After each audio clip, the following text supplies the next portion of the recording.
Hey guys, welcome back to the channel, and this is Temu account currency change guide. So guys, before we begin, you can click on my link in the description below to get a $100 coupon bundle or use my code to get a 30% discount on Temu.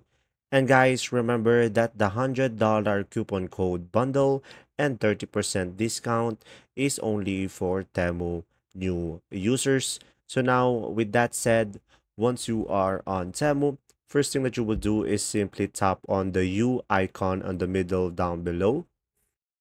So once you are here, just simply tap on the icon on the top right corner of the screen beside the headset icon, and this will be the settings. And from here, guys, as you can see, you will have here currency.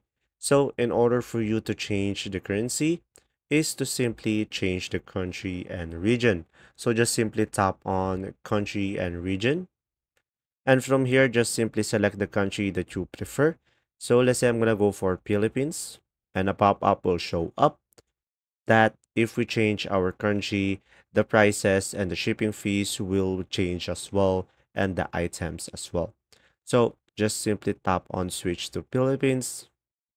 And from here, as you can see, automatically the currency will be changed, as you can see over here. So guys, in order for you to change the currency, it's just simply change the country and region. And that's simply about it. If this video was helpful, please like and subscribe. And thanks for watching, guys. See ya.